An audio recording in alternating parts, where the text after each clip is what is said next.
Friends, आज हम बात करने जा रहे हैं ब्लैक होल की, कॉन्सेप्ट ऑफ ब्लैक होल की। मुझे उम्मीद है आपको मेरा ये वीडियो पसंद आएगा।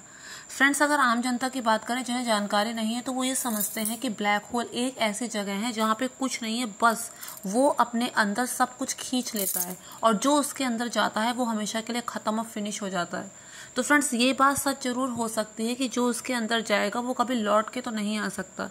हाँ, लेकिन ब्लैक होल ऐसी कोई भंवर नहीं है कि वो अपने अंदर सब कुछ खींच लेता है, तो ऐसा कुछ नहीं है। ब्लैक होल का जो ग्रेविटेशनल फोर्स है वो बहुत ज़्यादा है। और ये ब्लैक होल बनता कैसे, इस बारे में अब हम बात करेंगे। तो फ्रेंड्स, ये जो ब्लैक होल का इतिहास है वो कोई बहुत ज़्यादा पुराना नहीं है। अगर हम बात करें तो आज से 100 साल पहले तो हम लोग ये जानते भी नहीं थे कि ब्लैक होल एक्चुअल में होता है या नहीं। इसके बारे में हमें थोड़ा बहुत पता चला था सबसे पहले आइंस्टाइन जी की वजह से। उन्होंने जो थ्योरीज दी थी, स्पेशल थ्योरी ऑफ रिलेटिविटी और जो जनरल थ्योरी ऑफ रिलेटिविटी, उनकी जो स्पेशल थ्योरी ऑफ रिलेटिविटी थी वो बस इतना बता रही थी कि जो स्पीड है वो टाइम को इन्फ्लुएंस करती है। कहने का मतलब ये, सपोज कीजिए आप एक स्पेस क्राफ्ट में हैं, वो स्पेस क्राफ्ट अपनी तेजी से चला जा रहा है, तो उस स्पेस क्राफ्ट में जो आपकी क्लॉक होगी और पृथ्वी पर जो आपके रिलेटिव्स होंगे उनके पास जो क्लॉक होगी, उन दोनों में टाइम अलग अलग होगा। हमें नहीं पता चलेगा क्योंकि हम स्पेस क्राफ्ट में बैठे हैं कि टाइम जो है वो धीमी गति से चल रहा है एज कंपैरिजन विद पृथ्वी, लेकिन वास्तव में टाइम धीमी गति से चलेगा। इसी को कहते हैं टाइम डायलेशन। तो आइंस्टाइन की जो स्पेशल थ्योरी ऑफ रिलेटिविटी थी उसने बताया कि जो स्पीड है वो टाइम को इन्फ्लुएंस करती है, लेकिन जो उसकी जनरल थ्योरी ऑफ रिलेटिविटी थी वो ये कहती थी कि खाली स्पीड ही नहीं, जो ग्रेविटेशनल फोर्स है वो भी टाइम को इन्फ्लुएंस करता है। जितना ज़्यादा हम ग्रेविटेशनल फोर्स को एक्सपीरियंस करेंगे उतना ज़्यादा टाइम डायलेशन होगा, उतना ज़्यादा टाइम स्लो डाउन होगा। कैसे, इस बारे में हम इस तरह से समझ सकते हैं। 1915 में आइंस्टाइन ने ये जनरल थ्योरी ऑफ रिलेटिविटी का कॉन्सेप्ट दिया था और इसके बारे में हम कुछ इस तरह से समझ सकते हैं कि मान लो एक स्पेस टाइम का फैब्रिक हो, उसके ऊपर प्लैनेटरी ऑब्जेक्ट रखे हुए हों, उन प्लैनेटरी ऑब्जेक्ट का मास जितना होगा उस हिसाब से वो स्पेस फैब्रिक बेंड करेगा। अब मास जितना ज़्यादा होगा वो स्पेस फैब्रिक और ज़्यादा बेंड करेगा, और जितना ज़्यादा वो बेंड करेगा तो आसपास के जो प्लैनेटरी ऑब्जेक्ट है वो तेज़ी से उसकी तरफ आकर्षित होंगे। सिर्फ प्लैनेटरी ऑब्जेक्ट ही नहीं, दूसरी चीज़ें भी जिससे हम कह सकते हैं साउंड, हीट और लाइट, ये सब भी बहुत तेज़ी से उसकी तरफ आकर्षित होंगे। यानी कि जो ग्रेविटेशनल फोर्स है वो केवल टाइम पर ही असर नहीं डाल रहा, वो साउंड पर, हीट पर, लाइट पर, इन सभी पर भी ग्रेविटेशन का असर हो रहा है। ग्रेविटेशन का असर हर चीज़ पर होता है, चाहे वो फिजिकल ऑब्जेक्ट हो, चाहे हीट हो, चाहे वाटर हो, चाहे कुछ भी हो।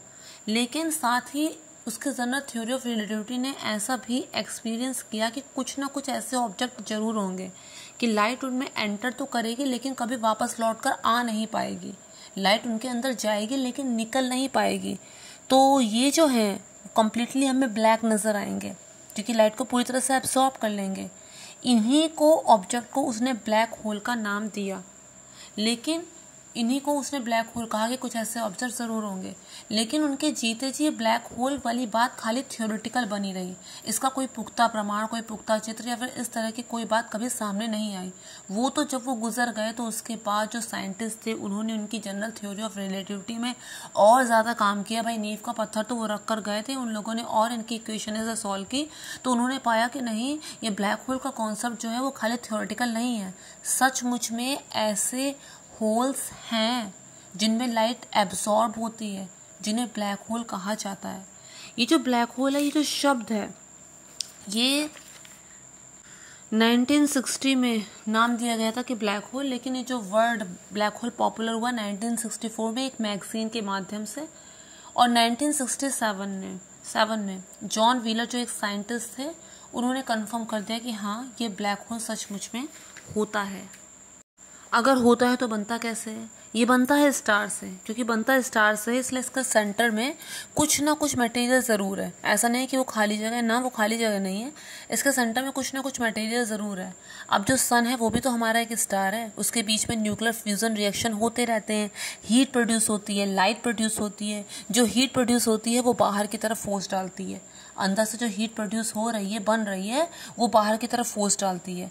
और अंदर तरफ जो फोर्स आता है वो ग्रेविटेशनल फोर्स आता है, जिस वजह से स्टार इकट्ठा होकर जिंदा रहता है। स्टार अपनी ज़िंदगी में एक इक्विलिब्रियम मेंटेन करके रखता है। बाहर की तरफ जाने वाला फोर्स, फिर रिएक्शन की वजह से जो फोर्स बाहर की तरफ जाता है, और अंदर की तरफ आने वाला ग्रेविटेशनल फोर्स जो रिएक्शन की वजह से होता है। तो इस वजह से जो स्टार है वो बंधा रहता है। लेकिन ये जो रिएक्शंस हो रहे हैं वो कुछ फ्यूल की वजह से होते हैं, जैसे कि हाइड्रोजन है, हीलियम है, इनकी वजह से ये रिएक्शन होते हैं। पर ये फ्यूल जो है इनकी लाइफ हमेशा की नहीं होती। ये फ्यूल हमेशा नहीं रहेगा, कभी ना कभी तो ख़त्म होगा।